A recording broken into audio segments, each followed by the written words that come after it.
about a statement I heard, and when I first heard it, I didn't agree with it. And the statement was, it was coming from a woman. The woman was saying that men live their lives through women, and what she was mostly saying was that men will not enjoy life without a woman, right? Or men won't go certain places, they won't travel, won't take pictures. So she was talking mostly to that. And when CGA was saying, and Coach Greg Adams, what he was saying was, men do everything for women, whether they realize it or not. They go and get that nice car for a woman. They go start cutting their hair for a woman. They want to achieve things for a woman. And when you're younger, don't get me wrong, I do think that whether or not the reason you did it is the best reason, it's all about the outcome for me. So if the outcome was positive, that's not really a negative thing. And listen, that's how a lot of us get started. I started caring about smelling good because of girls. I started caring about getting my hair cut because of girls. And it got me started. Then eventually, because listen, it was one point in life where, yo, I did not care about getting my hair cut. When I was like a young man and everything, I was such a dirty little nigga, man. I was so dirty. Oh my fucking god, I was dirty. But anyway, I used to like really dislike getting my hair cut and going to get my hair cut to the point where, anyway, I used to hate getting my hair cut, right? But now, of course, it's like my favorite thing in the world because it's like going to a spa because it's the only time that I'm gonna sit down and have someone do. Actually, that's probably the only time someone does something for me is when I'm getting my hair cut. But anywho, that's in a way it's immature because at some point you have to have a standalone spirit, which also includes your ambition. Even before I came on this journey, right? In my mind, I'm thinking, okay, I need to make enough money to do this and do that. And in my mind, I was envisioning, especially at the time, I was envisioning, okay, how are we gonna fit uh myself, my girl, her kids, my kid, a kid we had. And I'm thinking about, all right, how would that life look? And at the time, my heart being so big, I really didn't mind it. It wasn't really no huge deal. But of course, in hindsight, I realized, bro, that's a lot. That's a lot. And even the confidence that I gained or the confidence I acquired, I ain't gonna lie. Before I was with my ex, I mean, I wanted to do content and whatnot, but honestly, being with her, that's when I gained the confidence to know, yo, I know for sure if I start this path, I will indeed find success. I will indeed attain enlightenment. All right. And so for that, I always say she served a purpose and all that. But over time, more than ever, I stopped thinking about the response I'm gonna get from the girls. I stopped thinking about the whole social aspect. And where I'm at now is I just want the outcome. I just want to see the revenue. I just want the success. Fuck everything else. You understand? But bigger than that, I said before, we got a lot of men out here who don't realize, bro, you have no love for men. You have no respect for men, and you do not care about the things that men go through. Because if you cared about the things that men go through in terms of parental alienation, what men go through in terms of being getting a raw deal in family court, getting a raw deal in divorce court, all right, men never recovering the emotional toll, right? And you have someone like this guy right here who's basically just saying, "Fuck what you've been through. Go ahead and get married again." And he's making an argument based off something that Kevin Samuels said years ago. And what Kevin Samuels was saying was that even though men will go through divorces, they'll still get married again. But also, Kevin Samuels was in his 50s. He's also from a different time, right? And even for him, he was going through an intense vetting process, and he was looking for a wife. And don't get me wrong, I can get into having a wife. I'm not totally against it, but at the same time, being as though I know I'm looking to get to the bag. And if you're looking to get to the bag, you are a target because you will indeed. So it is a guarantee that she will divorce you because if you try and get that bag, she will definitely be able to take you to court and get a percentage of your income without having you around. Men gotta understand that women want it all. They want to get married, they want to have kids, they want to get divorced, they want to break up, they want to have a side nigga, they want to go to Aruba, you know? They want to go to Aruba, and they want to go down to Jamaica and get their butt rubbed down by a dirty old Jamaican man on a bamboo raft. All right, go ahead, Sly. Not he's going to be known as the dirt. Oh boy, my downstairs neighbor is yelling at her man for being broke. I'm like, I'm gonna tell you right now. These is conversations that go on with broke niggas, bro. Like she yelling at him like he broke. What? I got time. I got time. I can go down. I can go down this rabbit hole. Okay, okay. He so we have two men on opposite ends of the spectrum. All right, so we got Cooley from the No Fugazi podcast. Ironically, Cooley got caught. It wasn't really a scandal, really, but basically, Cooley's whole persona is he does these panels. He kind of like does like like kind of like semi intellectual and relationship manosphere type of content, right? And for the most part, we kind of, how can I say, we have this like specific scene or genre of YouTube and social media content where the guy is speaking in like if facts was like a language, he's speaking in facts and he's just laying out all these facts. So for example, one clip that he went viral for is telling this woman, well, I think she was saying what makes him special, and the clip was so like, how can I say, it was such a great example of, for one, how this country and how the community looks at and treats black men. So he says, I'm 6'4". Only a certain percentage of the men in the country are 6'4", right? I make over six figures. Only certain men make six figures. You know what I'm saying? Also, handsome cat. Most women would consider this guy to be a handsome cat. No homo, right? Well dressed, right? Intelligent guy, right? When women get on these panels, I think the question was, what makes you a high value man? So everything that he said, even according to the parameters of Kevin Samuels, he pretty much is in the realm of a high value man. And what she does is, and this is classic feminism, which is no matter what, never admit to the man how popping he is, how amazing. Because it's a lot about hating on the man. Because it's to the point where men don't realize that women actually do hate on you. That's why they say negative things to you. That's why they want you to believe that you ain't shit. Because they actually are hating on you. I've experienced this from pretty much all the women I've ever been with. If you were like my homeboy and whatnot, I would say, yo, like, bro, are you hating on me? So her response to him saying all these things was, well, that's not a high value man to me. Man, that's bullshit. That's bullshit. One of the corniest things that someone could do is look at someone. Now, mind you, if I was in the face of an attractive woman, she got big booty, right? She got a cute face. She's well dressed, and she actually is like a great. I don't know. Let's say she bought 3 plates that she made that day. Let's say women did shit like that. Let's say for that show that we on, right? She said, "Hey, listen, y'all gotta bring no food. I'm gonna bring some food that I made." And let's say women did shit like that, and it was nothing crazy. She bought some chicken, you know what I mean, some rice, some vegetables and whatnot, right? And let's say the meal was rocking, right? And again, like I said before, she cute, she dressed nice, right? And mind, this is an empirically attractive girl. Matter of fact, fuck that. This nigga like 6'4". So the equivalent, the female equivalent would be a woman with a big old booty. And she cute, you know what I'm saying? And her hair popping, all that shit. She got a nice personality and everything, right?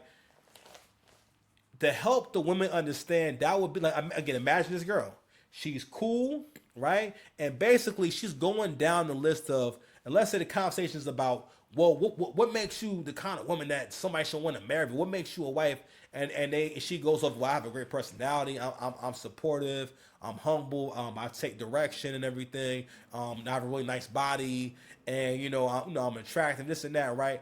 And the male equivalent would be that guy looking at her and everything. And not only that, she bought food, so she's showing you, I also have domestic skills. Because again, men are super simple, and for men, the bar is in hell. You give a nigga a warm sandwich and some kind words and rub his left shoulder, he gonna think that you are a superhero. He gonna respect your hairline. Because I always respected your hairline on television. And I get donations.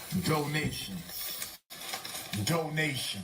So anyway, so the girl goes to this whole diatribe about, well, that's not a high value man to me. A high value man that's some bullshit. Okay, whenever y'all girls get on panels, y'all basically describe Cooley. in so many words. You're describing Cooley.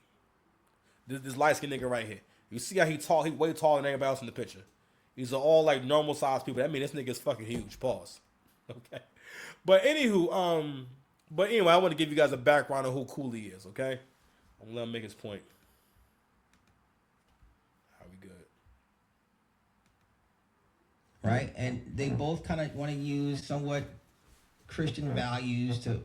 I know one was arguing for the use of bringing back Christian values to kind of hold the woman in place for marriage. The other one is like, that's not going to work. Okay, I see both points. To me, here's the biggest point that I think everybody is missing. And I'm speaking as a married man. Andrew Wilson remarried. Coach Greg Adams has not. Andrew Wilson has remarried. He never had my back. Now, I get it. Divorce is different for every man, but divorce is still a major loss for men. It all depends on how much of a loss it is. Nonetheless, it's the loss of a partner. It's a loss in life, in their lifestyle. It affects income. There's a mental toll on a man when they go through a divorce. So they've both been through a divorce.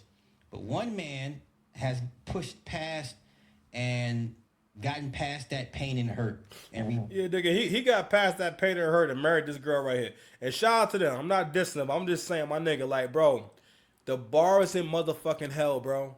The bar is in hell. If these were two public figures, right? Let's say this was a woman talking about another woman, right? That woman would have no problem saying, yo, your husband ain't shit. Or your husband is very unimpressive. What he's getting ready to argue is that one of them became a man, because he's trying to make an argument about what's a quote-unquote real man.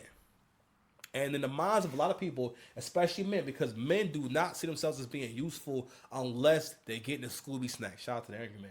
Unless they're getting a Scooby snack. Unless there's someone co-signing their work. Unless there's someone saying, you're doing a great job.